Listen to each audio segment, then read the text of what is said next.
आप सभी का स्वागत है हमारे इस विशेष वीडियो में, जहां आज हम आपको बताएंगे जन्माष्टमी व्रत और पूजा विधि का सही तरीका और उसका गहरा महत्व। भाद्रपद मास के कृष्ण पक्ष की अष्टमी तिथि को जब भगवान श्री कृष्ण ने रोहिणी नक्षत्र में जन्म लिया, तभी से यह पर्व कृष्ण जन्माष्टमी के रूप में मनाया जाता है। यह केवल एक उत्सव नहीं, बल्कि धर्म, भक्ति, आत्मशुद्धि और भगवान श्री कृष्ण के जन्म की पावन कथा का स्मरण करने का अवसर है। बहुत से लोग व्रत रखते हैं, लेकिन सही विधि और नियमों का पालन न करने से पूर्ण फल नहीं मिलता। इसलिए आज हम जानेंगे कि जन्माष्टमी का व्रत और पूजन कैसे किया जाए और इसके धार्मिक व आध्यात्मिक लाभ क्या है, और साथ ही संक्षेप में जानेंगे श्री कृष्ण जन्म की वह दिव्य कथा जिसने धर्म की पुनः स्थापना की। इस वीडियो को अंत तक जरूर देखें, क्योंकि हम आपको जन्माष्टमी से जुड़ा एक ऐसा गुप्त रहस्य भी बताएंगे जिसे जानना हर कृष्ण भक्त के लिए जरूरी है। जन्माष्टमी व्रत का महत्व। जन्माष्टमी का व्रत हिंदू धर्म में अत्यंत पवित्र और पुण्यदायी माना गया है। भाद्रपद मास की कृष्ण पक्ष की अष्टमी तिथि को भगवान श्री कृष्ण का जन्म रोहिणी नक्षत्र में हुआ था, और तभी से यह दिन कृष्ण जन्माष्टमी या गोकुलाष्टमी के रूप में श्रद्धा और भक्ति के साथ मनाया जाता है। यह व्रत न केवल धार्मिक आस्था का प्रतीक है, बल्कि यह अधर्म पर धर्म, असत्य पर सत्य और अन्याय पर न्याय की विजय का संदेश देता है। श्री कृष्ण के जीवन की तरह ही यह व्रत भक्तों को प्रेम, करुणा, क्षमा और निष्काम कर्म की प्रेरणा देता है। जन्माष्टमी का व्रत करने से मनुष्य के पापों का नाश होता है और मोक्ष की प्राप्ति का मार्ग प्रशस्त होता है। यह व्रत आत्मशुद्धि, संयम और साधना का अभ्यास है, जो व्यक्ति के भीतर धैर्य और श्रद्धा को मजबूत करता है। भक्तजन इस दिन उपवास, मंत्र जप, कीर्तन और रात्रि जागरण कर भगवान के प्रति अपने प्रेम और समर्पण को व्यक्त करते हैं।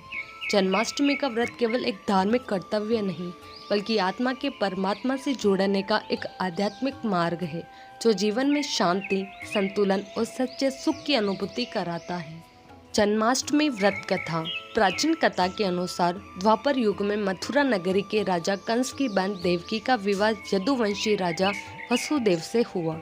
विवाह के बाद जब कंस देवकी को ससुराल छोड़ने जा रहा था, तभी आकाशवाणी हुई, हे कंस, जिस देवकी को तू इतनी स्नेहपूर्वक ले जा रहा है, उसी का 8वां पुत्र तेरे अंत का कारण बनेगा। यह सुनते ही कंस क्रोध और भय से भर गया और अपनी बहन को मारने के लिए तलवार उठा ली। वसुदेव ने उन्हें शांत करते हुए कहा, तुम चिंता मत करो, हम तुम्हारे सामने देवकी की सभी संतान सौंप देंगे। कंस ने देवकी और वसुदेव को कारागार में कैद कर दिया और उनके सभी संतानों को जन्म होते ही मार डाला। जब 7वीं संतान के रूप में बलराम का गर्भ देवकी के गर्भ से रोहिणी के गर्भ में स्थानांतरित हो गया, तब 8वीं संतान के रूप में भगवान विष्णु ने देवकी और वसुदेव के पास प्रकट होकर कहा, मैं तुम्हारा पुत्र बनकर जन्म लूंगा और मथुरा को कंस के अत्याचार से मुक्त करवाऊंगा। भाद्रपद मास की कृष्ण पक्ष की अष्टमी तिथि रोहिणी नक्षत्र की मध्य रात्रि में कारागार में भगवान श्री कृष्ण का दिव्य जन्म हुआ। कारागार के द्वार अपने आप खुल गए, पहरेदार गहरी नींद में सो गए और वसुदेव जी नवजात कृष्ण को लेकर यमुना नदी पार करते हुए गोकुल पहुँचे। वहाँ उन्होंने बालक को नंद बाबा और यशोदा की नवजात कन्या के स्थान पर रख दिया और वापस कारागार लौट आए। सुबह जब कंस को यह समाचार मिला कि देवकी का बच्चा जन्म ले चुका है, वह तुरंत कारागार पहुंचा। उसने बालिका को मारने की कोशिश की, लेकिन वह कन्या उनके हाथ से छूटकर आकाश में प्रकट हो गई और देवी स्वरूप में बोली, अरे मूर्ख, तेरा विनाश करने वाला जन्म ले चुका है और वह गोकुल में है। इसके बाद कंस ने कई बार कृष्ण को मारने की कोशिश की, लेकिन हर बार असफल रहा। अंततः कृष्ण ने बड़े होकर कंस का वध किया और मथुरा को उसके अत्याचारों से मुक्त कराया। जन्माष्टमी व्रत और पूजा विधि। जन्माष्टमी के दिन व्रत और पूजा की शुरुआत प्रातःकाल स्नान के बाद भगवान श्री कृष्ण का ध्यान करते हुए व्रत के संकल्प से होती है। व्रत निर्जल अथवा फलाहार रखा जा सकता है, जिसमें मन, वचन और कर्म की शुद्धता अनिवार्य होती है।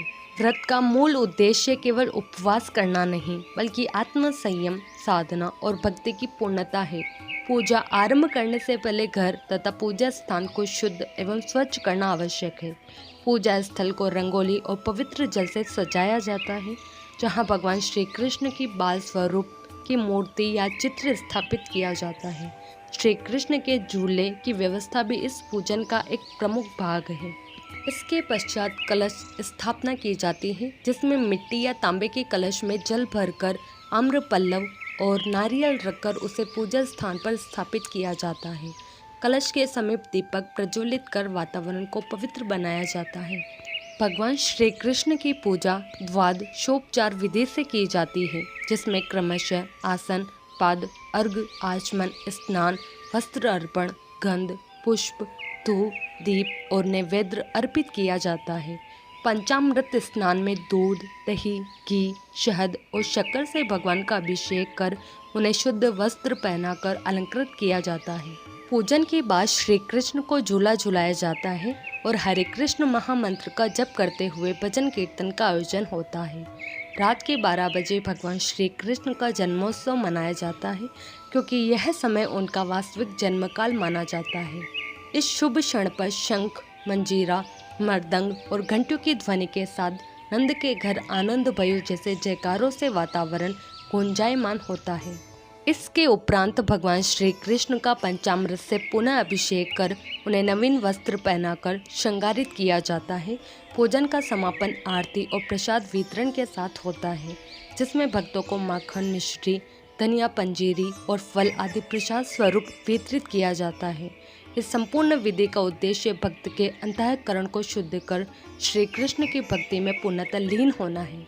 तो जन्माष्टमी का व्रत केवल उपवास करने का नाम नहीं है, बल्कि ये एक साधना है जिसमें मन, वचन और कर्म से स्वयं को भगवान श्री कृष्ण के चरणों में समर्पित करना होता है। जब हम नियम, श्रद्धा और प्रेम के साथ व्रत और पूजा करते हैं, तभी उसका पूर्ण फल प्राप्त होता है। यह व्रत हमें सिखाता है कि जीवन में धैर्य, संयम और सत्य के मार्ग पर चलते हुए ही भगवान की कृपा प्राप्त होती है। आइए इस जन्माष्टमी पर हम सभी संकल्प करें कि व्रत केवल शरीर का नहीं, बल्कि हमारे विचारों और कर्मों का भी होगा, जहां ईर्ष्या, अहंकार और असत्य का त्याग कर प्रेम, करुणा और भक्ति के मार्ग पर चले। तभी भगवान श्री कृष्ण हमारे जीवन में सच्चे अर्थों में प्रकट होंगे। अगर आपको यह वीडियो अच्छा लगा हो तो इसे लाइक करें, शेयर करें और हमारे चैनल को सब्सक्राइब करना न भूलें, ताकि ऐसी ही और भी आध्यात्मिक और सांस्कृतिक जानकारियाँ आप तक पहुँचती रहे।